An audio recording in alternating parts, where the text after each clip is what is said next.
Mr. Danielson will be filming us today. So thank you for being here, Bruce. All right, well, let's call it to order, please. Olson, Hankinen, Wallstrom, Wheeler, Myers. Here. Approval of minutes from the July 26, 2017 meeting. Everybody have a chance to look over those? Any questions? Motion to approve. I second. Motion to second. Anything else? Hankinen, Yes. Wallstrom, Yes. Myers. Yes. Unfinished business. No unfinished business. Anything to add there? Unfinished business. So, new business, starting with medical board guidelines. There was an active, very active medical board this last week, right? Last week? Had a number of things that came forward to the medical board that we need to now discuss for adoption. First is a Narcan policy for Sioux Falls Fire Rescue that was brought forth by fire. So I think lead that discussion for us if you would. Talk to us about that. So we've, Sioux Falls Fire presented a protocol on intranasal naloxone. It'll be used for both force protection and for community or patient care within Sioux Falls. And so we presented it to the medical board in August. And so, as far as I understand, felt that the protocol was well written and would cover us. And so once we have that approval, we can move forward. Yeah. Do you have your timetable? Do you have the supplies already, or what? We have not made any orders at this point. We're waiting for approval. Once we have approval, then we can find out for sure. Talking to our supplier, there would not be an issue in getting the product in a fairly quick turnaround. And how long will training take? I would suspect that this is we would probably need about 30 to 45 days to get everyone trained properly, confirm and validate the training with scenario-based situations for each of our members. So probably that 30 or 45 days. When you have an implementation date, could you just email Dr. Luther and CC me? We can come up with that once everything's approved. We can come up with a shift. We'll present a timeline of how we'll get the training done. So primarily for force protection, secondarily for patients if necessary. Is that similar to PD, correct? Correct. Dr. Luther, anything to add? No, I think that we got good buy-in from all the medical board, and I know there's been a couple of media stories about it recently, so I'm pretty excited about it, and I think it's something that we will continue to see and deal with. So we'll tread very carefully anytime that is used, and hopefully we'll have some outcome data soon. Great, thanks. So I think we need a motion to adopt. Any questions? This is the new Narcan policy that was brought forth by fire for fire department to have Narcan for primarily force protection and secondarily for patient use. It was discussed at the last meeting, brought up, but the policy wasn't written yet. We just got our supply in, and I brought some. I know there's some questions as to what it looked like, so I think you guys are getting the same. Exactly the same. So we've got ours out now. This is what it is. It looks like. Looks like Flonase. Yeah, that's that simple. Don't mistake it for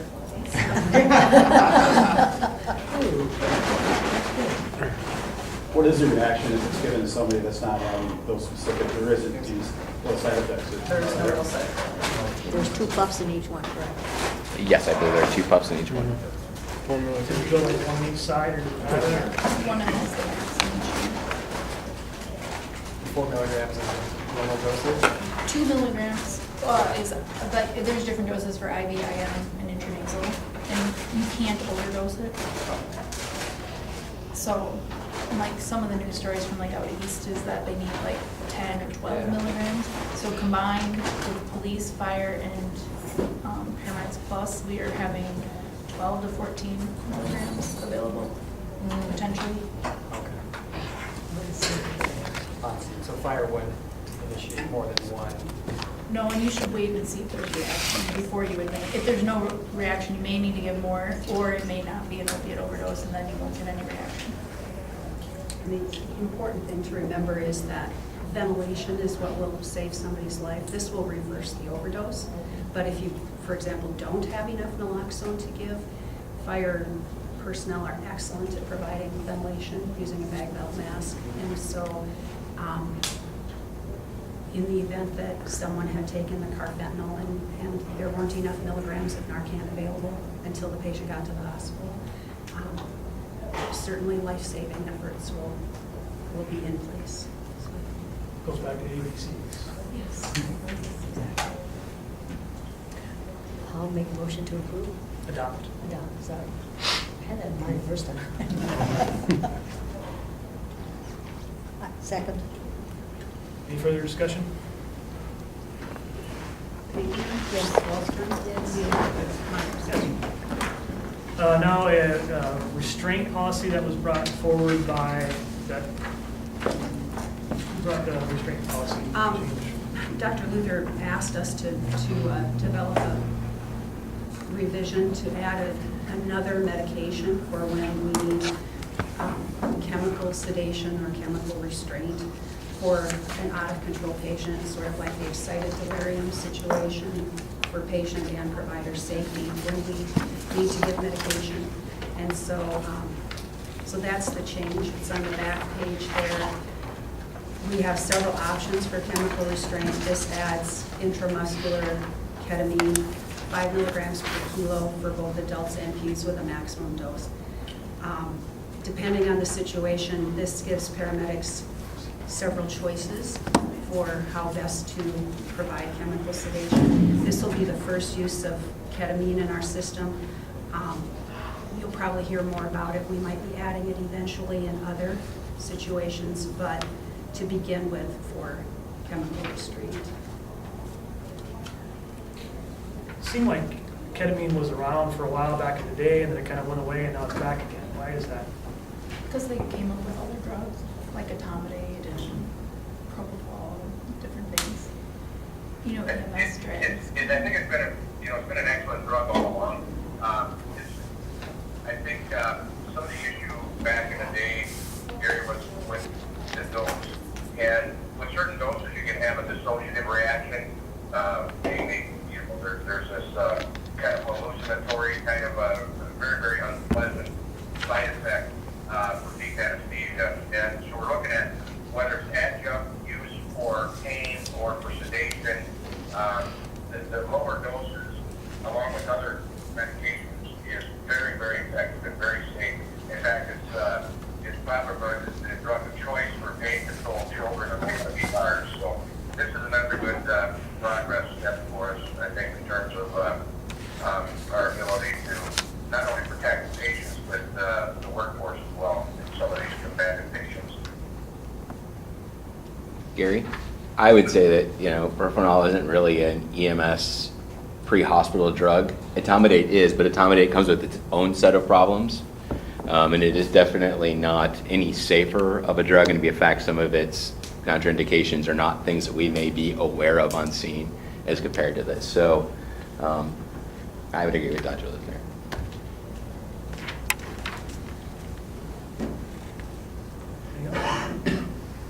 Okay, so need a motion to adopt again. Second. Any further discussion? Pankinen? Yes. Wallstrom? Wheeler? Yes. Myers? Yes. So Metro brought forth a revision to the resource depletion policy. So Justin, will you be leading that discussion? We actually met several members of the EMS leadership group a couple weeks ago and then brought it to medical board, some changes that we made to the policy. They're passing around. There's really 3 big ones that we made, and I shouldn't say big changes because they're really not even that big of changes. But first one is a terminology change. We removed the word phantom ambulance from the policy. I feel like over the last several months we've done our due diligence to explain why that term was used in terms of from a training perspective for our agency. We took a more literal approach, and we're going to call it a paging unit. because that's more literally what it is. That's the purpose it serves in our system. So that was the first change that we made. The second change that we made was how we poll units. The first time we went through this policy, we decided against polling ambulances that are on scene with P1 or P2 calls, under the assumption that they're probably going to be busy for a while. But what we found is that ambulances are able to clear from those calls fast as well. So we basically just changed it to a generic poll units on all calls. See who's going to be your first available ambulance regardless of the type of call that they're on. And then the third one is for mutual aid on priority 2 calls. The priority 1 calls are life-threatening calls, and mutual aid procedure didn't change at all. It's going to be the same as what it was. The priority 2 calls have always been kind of a bit of a gray area, so we kind of formalized the process a little bit better. It's going to start with the dispatcher looking at the resources, seeing how many ambulances are available, and kind of coming up with an idea of how long it's going to take before an ambulance is going to be en route to the call. Then they're going to communicate that information to Sioux Falls Fire, who's then going to use that information along with their assessment of the patient on scene to make a determination if mutual aid needs to be started. And if they are, then that information will be passed along to Paramedics Plus and give them the opportunity to say, no, we're actually going to clear in 2 minutes. We'll take the call. So it just formalizes that process. That process had already kind of started itself, but it makes it formal in policy for us now as well. I was not at the last leadership meeting, so I didn't get into deep discussions that were probably made around this, but I just in general appreciate that we are continually looking at this resource depletion policy and refining it, making Yep. sure it's the right way and reviewing the data and again, continuing to refine it. So thank you for bringing those changes forward and bringing them to the medical board. Any discussion or questions or anything to add from anybody? Does Sioux Falls Fire Rescue then trump the determination of a dispatcher, or do one or the other?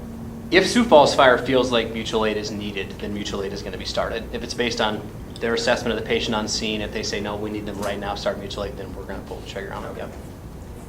And conversely, if the dispatcher is thinking of sending on a non-life-threatening call and fire gets there and it doesn't need mutual aid. Yep. So Yep, then they can. basically in both situations. Yeah, so really what it does, it just formalizes that communication needs to take place. That it's not one side that's really making the decision, it's really all pieces of what's going on need to be looked at.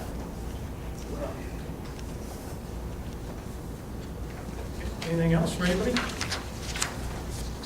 think we need a motion to adopt the changes to Metro's policy then. I so move. What's that? I'm sorry. I'll second. Further discussion? Bankman? Yes. Wallstrom? Wheeler? Myers? Yes. And then Metro, you also brought forth another change?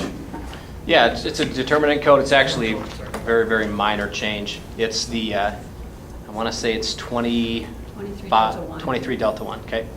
It's the unconscious determinant off of the overdose card. Currently, it's a priority 1, which is police, fire, and EMS, all emergency. We're going to change it to a priority 2 plus law enforcement. So it's still an emergency call, it's still a lights and sirens call. The only difference is that what this will allow us to do is the true life-threatening calls, the priority ones, your cardiac arrest, somebody who's actively choking. It allows us to divert an ambulance to those calls, because right now they would be equal.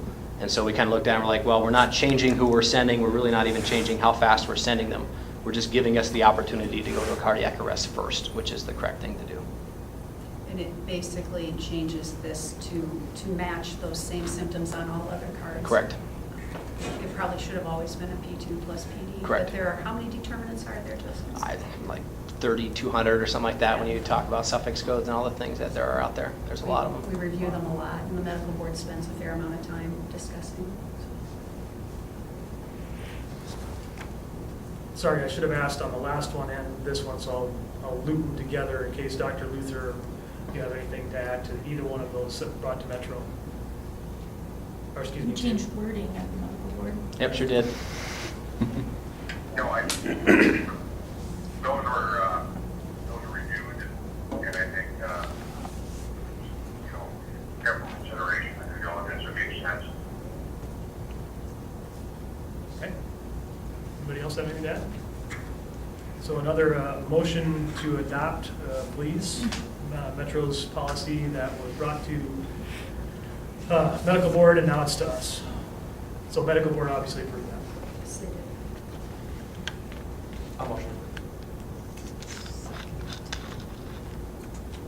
Any further discussion? Pankanen, Wallstrom, Wheeler, Myers. And that is the only other new business, or the medical board guidelines I know. Is there any other new business? Okay. I think we jump right into provider reports then. And I will say that, if you want to, yeah, if you want to get up and maybe grab lunch, and then we'll move into provider reports quick. So everybody, it's okay if we eat while we talk. So just want to take 2 minutes and do that, or just want to jump right into it. Either way. Yeah, I think maybe we just want to do through it. So, all right. Very good. So provider reports, Metro. Things change week to week. I think last time we said we're staffing, we're good. We're actually, we're 2 down, so we're gonna make a posting. And so this week it'll go out. We'll do probably a 3-week posting for, to cover those positions. And for us, it was a lot, just because of the new Zercher software project that we're going live next February. Had a lot to do with our timeline decision-making on posting. So we decided if we're gonna do it, we have to do it now. So we are gonna hire, you might see that in the news or in the near future. So if you know anybody that's interested, send them our way. Outside of that, we have in-service coming up in September. I don't think there's really any other changes other than that. Compliance is good, accreditation standards. Yep. Questions for Metro? Okay, PD? Just 2 things. One was brought to my attention early this morning that not all of our motors had AEDs in them like they were supposed to. So I had the entire fleet inventoried this morning and remedied that. They hold them now. So we've taken care of that issue. And then the other thing was Narcan. We've got all our Narcan supply in. It's all been distributed. So all the officers, the uniformed officers now have Narcan available to their cars. So that is out. Do you have a process in place for tracking use? I just recently saw a call, so I just wondered if you have a process, or maybe we need to talk about that. Yeah, is that something, we may want to add something specifically to the medical form they fill out, maybe? Would that be enough to do that? Yes, although I don't get them until the end of the month, so if there's a timely way, so I can get them to Dr. Rupert for review, so let's Okay. talk about that. Any questions for Skip? Thank you. Fire. We're currently working through our patient care reporting system, the new system Zoll, refining that, trying to work through, make sure it's all going well for us. I'd like to do an introduction. We have Brian Christiansen. He's battalion chief of EMS for us now. His first meeting with us. You'll see him around more often. Other than that, we're good. We're excited about the Narcan. Apologize. Typically, when we have somebody new at the table, we go around the room and completely miss that. Julie, you must have. So, can we take a minute and do that, please, for the sake of a new member a new participant at the table? So, I'll start. My name is Gary Myers. I'm the REMSA board chair. Ross Wheeler, REMSA board. Nancy Wallstrom, REMSA board. Joe Pankanen, REMSA board. Mike Bureau, Paramedics Plus. Jeff Kaufman, Paramedics Plus. Dave Fifely, City Attorney. Justin Tabor, Metro Communications. Holding your house, Metro. Jill Franklin. Skip Miller's Falls meeting. I'm Dr. Polzine from the medical board. Sandy France Health. Julie Sharpton. Thank you. Sorry, we usually always do that. Just missed it this time. No worries. Nice to meet you all. So good. Nothing else on fire? Any questions for fire? Okay. Paramedics Plus. Oh, I'm right in the middle of the notes. That's me. I'm right in the middle of the notes. It's kind of like when the waitress comes to ask you if anything else while you're doing it. Always.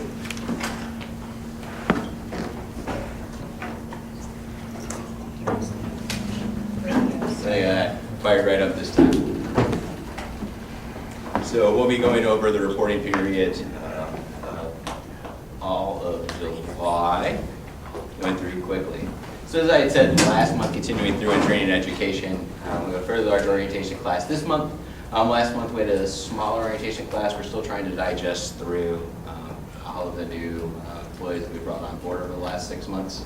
It takes about 3 months at minimum to move a paramedic through the system, all the way through professional development, from their first interview with us, through their first interview with Dr. Luther, our medical director, to their follow-up final test and interview with Dr. Luther to work independently. So due to the size overall of Sioux Falls and our experienced staff as field trained officers, we sometimes have to slow down a bit and kind of keep people on the back burners before we bring them on to keep that going forward. So you'll see we've had several clearing this month, so you'll see a larger next month in terms of actual orientation starting that month. Hospital interactions. During that month, we did the Ebola preparedness drill with Sanford. This was to go ahead and test the overall preparedness from the patient in to a patient transport. There you can see when the ambulance is draped, along with the full decon suits and the new patient protection device on top of the cot. We were there all day. We did donning and doffing. We did the whole 9 yards. It was a great day. I was going to use a picture. I had the employees done doffing, soaking wet. I was going to use that instead, just soaked for being, of course, in the suits for hours, which is what happens. But I decided to use this one instead. Community interactions. We had 2 local community touch-a trucks, so that's where we go out to schools, day camps. We bring out an ambulance on with a set of staff. Been doing this all along. We allow the kids an opportunity to get in. We talk about ambulances. We talk about how to call 911. We talk about what we're there for. We give them an opportunity to play with some of the supplies in the trucks. We're also part of the county fertilizer plant exercise. We helped out with that during the month as well. Moving on to accreditation, we still move forward. We'll begin preparing here in just a few months. It'll be time to prepare to get ready for our next accreditation, which is about a year out at this point, almost a year and a half. So we'll begin working through that and making sure we have everything ready for accreditation. Technology, all interfaces still continue to work fine on the New World side. We are working on implementation of Zerker. We have our super user team working with Zerker to make sure that we're up to speed on the mobiles and that we're able to get what we can. Had a short conversation yesterday. Our interface seems to be working well between them and Zoll. Zerker is pretty darn sure that they can meet the specifications they put out there, so we're very happy to hear that from them. And we think this thing will be good to go and on time, and we're excited for the change. Do you know the timeline when that Zerker-Zoll interface will be ready to test? I do not at this time, but I was happy to get confirmation that they believe that they'll be able to meet all specs between both sides. So overall, employee retention was at 96% all the way across the board for full-time employees. As I've said before, when an employee moves from full-time to part-time status, we count that as a termination. We only count termination in terms of full-time employees.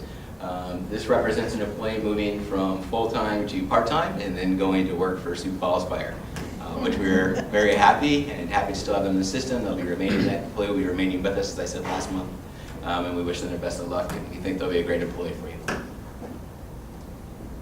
And I will pause. Any questions for Mike? Compliance. Overall, July compliance numbers for 2017, we had 100% priority ones. That was 33 compliant calls out of 33, 99.67, 596 compliant calls out of 598 in priority 2. Priority 3, 98.77 at 641 compliant calls out of 649. Priority 4s were at 5 this month, 100% compliance, and we saw a slight reduction in priority 5s between this month and last month at 128 all compliant. Total calls about 1413. We went through the July outliers. There was one outlier in the month of July. It was a priority 3 non-emergency at 31 and 56 minutes. So it was an outlier contractually by 1 minute and 50 seconds. Do you confirm? Yes. Any questions? All right. Thank you. Thank you.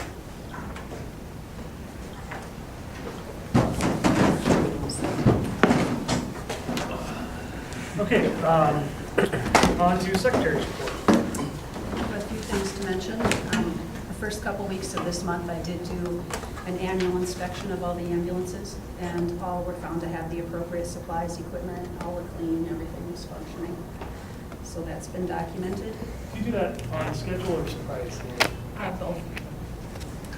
I do a random check now and then once a year, sometime around this time, I try to get through all of them. And it can be a challenge because there's always one gone in Minneapolis. So it's kind of fun. But we did get them all done within 2 weeks. The System Improvement Initiative grant process, I just wanted to update you that the medical board discussed that. You remember how that worked last year? There was an online application process for the agencies involved in the system. Then the medical board did basically a scoring, made a recommendation to you. You guys weighed in, gave it to Jill. And so to make the final determination, because she's in control of the budget, the medical board basically would like to use the same process. And so we pulled all that information together, discussed it thoroughly. We'll follow the same process. There was a fair amount of discussion of potential projects, some joint projects, some other things. I haven't heard specifically who's applying for what, but the agencies are aware that that application will be coming out. And the timetable, we'll have the application up around the 1st of September online. Give till the end of September for the agencies to fill out their application. The medical board will make their recommendation at their October meeting, which will then come to you at your October meeting. So we will have it to the health department by the end of October. It's always a challenge when you're dealing with the calendar year and spending budgeted monies, and so it gets to be kind of a crunch. So we are hoping to be a little bit ahead of where we were last year. That then means that we don't necessarily have as accurate a number of how many dollars will be available. So it's a challenge, but we will work through it. We made it work last year. So. The inspections grant. I brought some recent news articles, things that in EMS in the region that I thought you might find interesting. There was an article on South Dakota officials seek patients for struggling ambulance services. This is about Gregory Burke and Bonesteel Fairfax struggling with getting enough EMTs, talking about perhaps needing to shut down, if you're interested in reading that. AMR, who's the contract provider in Pierre, Fort Pierre, Hughes, Stanley counties, their contract is up for discussion. Some of those entities have voted, some haven't, so that's in progress. And just to mention AMR, I think we talked quite a while ago about their parent company called Envision had placed AMR, that entire division. They are the largest private ambulance company in the country, and they have been sold. So Envision has sold AMR to KKR, which is a private equity firm. There's an article about it. There's been a fair amount online about that. And then something else in the region for you to be aware of, Siouxland Paramedics in Sioux City gave notice to the communities that they serve, which isn't just Sioux City, it's like North Sioux City and South Sioux City and kind of that metro area.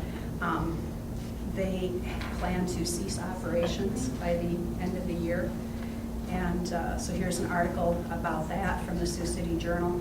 All options are on the table. So they're looking at whether they're going to do an RFP, whether there's going to be hospital involvement, whether it will be absorbed into one of the municipalities. They have a challenge because they have several municipalities there that are part of their system. So that's an interesting article. It's going to be interesting to watch what happens there. So they have had a very excellent system in Sioux City. So it's sad to see that going away. Yeah, it's traditionally been a great system. And they have a fair number of employees, and so if it's absorbed or takeover, are people going to lose their jobs? And will they continue to have a metro blended system there? I know the community in general is a lot of concerns there, from what I've heard so far.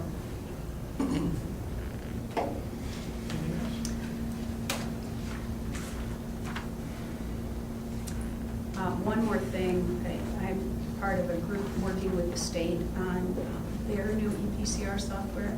They have entered into an agreement with Image Trend, and so we've had several calls and we've been working on testing out their product. Involved in that. I'm still involved in the committee for quality assurance from the National EMS Management Association. So staying involved with that as well. Any questions for Julie? Okay. Thanks for bringing those articles forward. Personally, I miss some of those sometimes. Don't always see them, so. Well, I have Google alerts, but I don't always take the time to read them, Yeah. so I kind of dug in to be sure I had some current information for you. I did also bring, see, I forgot, one more thing. At the Health Department, we get GEMS, the Journal of Emergency Medical Services, and also Pre-Hospital Emergency Care, which is a peer-reviewed EMS research journal. We pass them around, Sandy and Jill and Alicia and I, and we all read them. I think I brought them before, but if you want to borrow any of these and do any reading, if you feel like you want to read either more industry news or research-based, feel free, just bring them back when you're done. This one I used to. That's This all the time. excellent journal. It is. It's really, really good. And so timely. We always find everything that we're dealing with every time, every quarter when I get my new pre-hospital emergency care, it's like, oh, here, somebody just published exactly what we're working on. So, great resource. Right. Now I'm done. Now you're done. I am done. Thanks, Julie. Yep. Medical Director's report. Dr. Luther. Well, I think kind of touched on some of those things. It's been kind of a busy month, at least at the medical board, as you mentioned, here, back to advancing some of these protocols and moving into some of these new medications. I'm excited about that. I get the daily share file and I review all sorts of calls, and if I have a question, I will contact Julie, and she's able to pull information for me almost real time. It's very impressive. So we'll follow these calls very closely. And I would ask the REMSA board if they have anything in particular that they're interested in, just let me or Julie know, and we can pull those and catalog whether it's just an area of interest or if there's something specific they want, at least from a reporting perspective at the medical director level. But I'm pretty excited about all of this stuff. The county continues to have their work groups, and we're trying to, as Julie mentioned, come together with a common EPCR. Fairbanks Plus has their product, but at least with the rest of the county, hopefully we'll be able to communicate with our mutual aid partners. And so after this, I've got a conference call again with one of those work groups in progress. Continue to monitor the IGL, in our CPR. So far, so good. Able to download all of the information, or I get rather from download all the information on our cardiac arrest. So I'm able to review those almost immediately, including 12 PDKGs from the fire department. So things are going pretty well. I'm excited about trending some of these other recent additions. And again, I guess that's about all I've got. Questions for Dr. Luther? Thank you, Dr. Luther. Thank you. Okay, moving to public input. So I see we have a couple of guests in the room. Do we have any public input? I want to make sure that the folks that have not been here before go first, if you don't mind. Lynn? No? Okay. Bruce Danielson. I'm getting more and more interested in what you guys are doing here, and always fascinated by it. But I noticed you voted on some major policy changes, but when I went out online looking at your agenda, I didn't see anything that said what these policy changes were going to be. So how can the public show up if we don't know what you're going to be talking about and voting on?